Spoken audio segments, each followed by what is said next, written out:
The air in the restaurant was thick with tension, so palpable it almost seemed to ripple in the dim, golden light. Lena had been moving through the room for over an hour now, silently serving plates, refilling glasses, her face a mask of practiced calm. But even she could feel it. The lies in the air.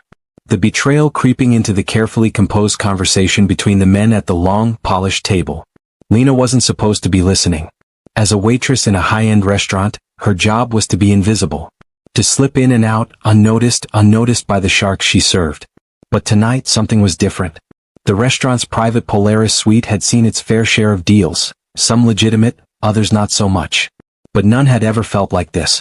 At the head of the table sat Mr. Kwan, his hands poised on the leather-bound folder in front of him. His fingers were white, his posture stiff, yet his face, perfectly calm, almost too calm, told a different story. He was a man used to control, a predator that never let his prey see his claws. But tonight Lena knew something was slipping.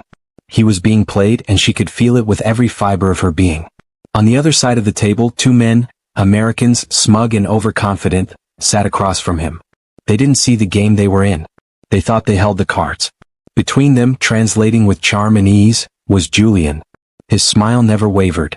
His voice a smooth, calculated melody. But it was all wrong. Every word, every gesture was a well-crafted performance. Lena knew the truth. Her fluency in both languages, her past life as a senior associate in international arbitration. She knew how negotiations worked. And this wasn't a negotiation. This was a lie. A beautiful, elegant lie being spun right in front of her. She moved quietly between the tables, refilling glasses, offering bread. But as her hand hovered over a water glass, her knuckles grazing the crystal, Lena felt her chest tighten. The lie had been sewn into the fabric of the conversation. A single drop of poison that had already begun to seep through. She had seen this before, 2 years ago in the cold, sterile boardrooms where her career had crumbled under the weight of a smear campaign, where one lie had turned her life upside down. But tonight it wasn't her fight. She had promised herself she would remain invisible. She had built this new life in the shadows where no one could hurt her. But then she heard it. The phrase, spoken by Julian, slipped past him like a snake. Mr. Kwan feels there's room for flexibility on the finer points of the liability structure, he said, his voice smooth, his eyes never betraying a thing. The weight of the words hit her like a slap to the face. Lena stopped dead in her tracks. A flash of her past life flickered before her, before the fire that had burned it all down, before the people who had ruined her. She recognized the method, the manipulation, the small, subtle changes. The lie that was woven into the very fabric of the conversation. A lie that would collapse everything Mr. Kwan had worked for. Her heart began to race, a low, steady drumbeat against her ribs. This wasn't just business. This was a betrayal on a level she hadn't expected to see again. Lena wasn't just a server. She was the one person in the room who understood the stakes. The only person who knew the language being spoken between the lines, the words that weren't meant to be heard. And now she had to make a choice. She knew what would happen if she said nothing. The deal would collapse and everything would fall apart. Again. Mr. Kwan would be left none the wiser, his empire crumbling around him without even realizing it. But to intervene? To step into this world again? Was dangerous. Could cost her everything. Her eyes flicked over to Julian, watching him with his calm, unshaken smile. But behind that mask, Lena saw something. She saw the cracks. The fear beneath the confidence. She could read him. She knew what he was doing. And it was a lie. A damn big one. As the last of the wine was poured and the last of the bread was served, Lena moved to the back of the room, her heart hammering in her chest. Her mind raced with 1,000 thoughts. This wasn't her world anymore. But tonight? Tonight she wasn't sure she could stand by and watch. She was a ghost in this world. But ghosts didn't speak. They didn't interfere. Did she really want to live in the shadows forever? Or could she finally break free from the past? She closed her eyes, leaning against the wall for a moment to steady herself. Then, with a sudden, terrifying clarity, Lena knew what she had to do. She would make herself seen. She would no longer be a ghost. The decision hit her like a physical blow, and she knew there was no turning back now.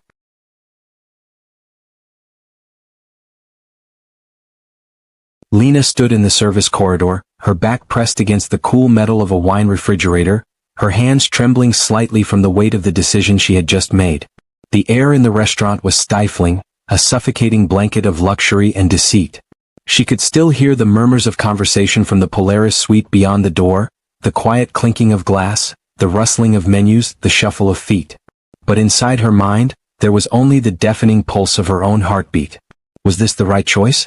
Her thoughts kept racing, circling back to the moment she had decided to speak. She could still feel the weight of Mr. Kwan's sharp gaze when she had leaned over his shoulder, whispering those two words, "Your translator is lying." The silence that had followed was like a physical blow, reverberating through the entire room. She had never wanted to be seen again. Not after everything that had happened. Not after the betrayal of her own career, her own name, her own father. She had promised herself that she would never step back into that world, the one where power and trust were traded like coins, where a single mistake could cost everything. But something inside her had snapped. Her fingers tightened around the edge of the metal fridge, the cool steel digging into her skin as if grounding her to this moment, to this choice she had just made. She had done it. She had spoken up. Now there was no going back. Lena exhaled a long, shuddering breath, feeling the air leave her lungs like a release from some long-held tension. She took another steadying breath, trying to calm her nerves. The adrenaline that had flooded her system was beginning to ebb, leaving behind the bitter taste of fear and resolve. She could already imagine the consequences, the aftermath of her decision. Mr. Kwan was a powerful man. His empire was vast, and the men in that room were not simple businessmen. They were sharks, predators in suits, playing a game of high stakes with the lives of anyone unfortunate enough to be caught in their web. Julian, the smooth-talking translator, had already shown his hand. He had lied. And when the truth had been exposed, it wasn't just Julian who would suffer. Mr. Kwan would want answers, and Lena had just put herself in the center of it all. Would he appreciate her warning? Would he see her as an ally? Or would he see her as a meddler, a dangerous variable that could not be controlled? Lena shook her head, pushing the thoughts aside. She couldn't afford to dwell on what-ifs. She had already made her move, and now she had to see it through. Her mind flashed back to the days when she had been part of this world, sitting in boardrooms with corporate giants, making deals that could shape entire industries. She had been at the top of her game. But the higher you climb, the harder you fall, and when Lena had fallen, it had been like crashing from the heavens into a dark, unforgiving world. 2 years ago, she had been a senior associate at Sterling Vance Global, specializing in international arbitration. She had been on the fast track to partnership, her career a perfect trajectory. But one lie, one carefully planted lie, had torn everything apart. She had been framed for leaking sensitive data, a lie so perfectly executed that no one had questioned it. Not even her closest colleagues. The truth was, the attack on her wasn't personal, it had been strategic. A rival firm, Omnicorp, had orchestrated the whole thing. They had seen her as a threat to their business dealings. They had destroyed her reputation, ensuring that she would never practice law again. They had left her broken, her career in ruins, and they had done it all with such precision that no one even suspected them. It wasn't just a job to them. It was a war. And she had been collateral damage. Her father had fought for her, even when his own career had been crushed by the same corporate giant. He had tried to clear her name, but the stress had been too much. He had died before he could see the truth revealed. Lena's guilt over his death had been the final nail in her coffin. The weight of her family's loss, the disgrace of her own career, had driven her into hiding. She had taken this job, this lowly job in a fancy restaurant, because it allowed her to disappear. To remain unseen. To be a ghost. But now, 2 years later, Lena had found herself once again face to face with the very world that had destroyed her. This time it wasn't a smear campaign. It wasn't some backroom deal. This time it was personal. She had a chance to do something. To make a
You've been a bridge, Ms. Wallace. And for that, I won't forget it. Lena's mind raced. She wasn't sure what he meant, but she couldn't ignore the undertone of something darker in his words. The last thing she wanted was to get tangled in this web, but now it seemed there was no escaping it. You've just exposed a major betrayal, Mr. Kwan continued. And in doing so, you've become more than just a witness. You've become an asset. Lena's heart skipped a beat. Asset? She was a ghost, a servant, nothing more. But now it seemed she had stepped into a much larger game. A game she had no choice but to play. The days after the confrontation in the Polaris suite blurred together in a haze of uncertainty and expectation. Lena's life had been irrevocably changed in those brief, tense moments. She had crossed a line and now there was no returning to the shadows. No longer could she hide behind a uniform in the walls of the restaurant. She was in the game now, whether she wanted to be or not. Mr. Kwan had kept his word. He'd honored her warning, and Julian, once the trusted translator, had been exposed for what he truly was. His career, his reputation, everything he had worked for was reduced to rubble. But it wasn't just Julian who had fallen. The web of lies he had woven had ensnared more than just one man. It had shattered deals, cracked the foundation of a multi-billion-dollar enterprise, and had put Lena right at the center of it all. Mr. Kwan, for all his cold, calculating demeanor, had not dismissed her. Instead, he had made her his ally, or perhaps more accurately, his asset, a term he had used with unsettling finality. Lena was not sure what he truly expected from her, but she knew one thing. In his world, there was always a price to pay. It had been a week since that fateful night. Lena had resumed her work at the restaurant, but every day was laced with tension. She had received no further instructions from Mr. Kwan, no messages, no calls. The silence was unbearable. But when she thought about it, she realized that the silence was the most dangerous part. Mr. Kwan was the kind of man who didn't act impulsively. When he was silent, it meant he was waiting, watching, calculating. That morning, just as Lena was cleaning the bar counter, the sound of a sleek car pulling up outside caught her attention. She looked up, her heart racing. The car had the same dark, polished look as the one that had brought Mr. Kwan's man with the envelope days ago. The door opened and she saw the unmistakable silhouette of Mr. Kwan himself. Lena's breath hitched. The moment she had been anticipating, dreading, was finally here. He walked into the restaurant, his presence commanding, filling the space with a weight that pressed down on her chest. His eyes swept across the room, landing on her almost immediately. He didn't look angry. He didn't look pleased. He looked expectant. "Ms. Wallace," he said, his voice as cold and precise as ever. "Come with me." Lena's legs felt like lead, but she moved toward him without hesitation. Every instinct screamed for her to run, but she knew better. There was no running now. They walked together to the back of the restaurant, through the service corridors, past the kitchen staff who barely spared a glance. No one seemed to notice the tension in the air, the quiet storm that was about to break. Once they were out of sight from the rest of the employees, Mr. Kwan stopped and turned to face her. His gaze was piercing, like he was looking straight through her, as if measuring her very soul. "I've made my decision," he said, his voice low, measured. "You've proven yourself. You're more than just a witness, more than just a ghost. You're someone who can see through the lies. You can be a part of something bigger, Lena. Something more powerful." Lena didn't say anything. She simply waited, her heart pounding. She knew where this was going. She could feel it in her bones. "I'm offering you a position," Mr. Kwan continued. "A real position. Not as a server. Not as a ghost. As my head of international negotiations. I need someone who understands the language of business, and of betrayal. Someone who can see through the cracks before they destroy everything." Lena's breath caught in her throat. She had heard his offer, but the weight of it was still sinking in. She had been at the top once, and now here she was again, staring down the same choice. To take the offer would mean stepping back into a world she had tried so hard to escape. A world filled with power, corruption, and danger. But it would also mean reclaiming her place. It would mean no longer being a victim, no longer hiding behind the shadows of her past. She could rebuild herself, rebuild the pieces of her life that had been shattered. But at what cost? "I don't need a position," she said quietly, her voice steady. "I need justice." Mr. Kwan's lips curled into a small, knowing smile. "Justice is a luxury. But I believe it's something you'll find here. Under my protection you'll be able to find it. You'll have the resources, the power, and the influence to bring those who wronged you to their knees." Lena felt the weight of his words settle in. Protection. Power. Influence. The very thing she had lost, and the very thing she had craved in the darkest corners of her soul. I'm offering you the chance to rewrite your story, Mr. Kwan said, his voice softening. To become more than just a ghost. Lena looked into his eyes, and for the first time in years she saw something resembling hope flicker in her own. It was a dangerous hope, a double-edged sword. But it was there, burning in the pit of her stomach. I accept, she said, the words leaving her mouth before she could fully understand what they meant. Mr. Kwan nodded, his expression unreadable. Good. Welcome back to the world, Lena Wallace. As he turned to leave, Lena stood there for a moment, the weight of her decision crashing over her. She had crossed the line. She had stepped back into the world she had left behind. But this time it was different. This time she was ready. I love you all. Thank you for sticking with me until the very end. If you enjoyed this story, don't forget to like and subscribe to support the channel. Stay tuned for more.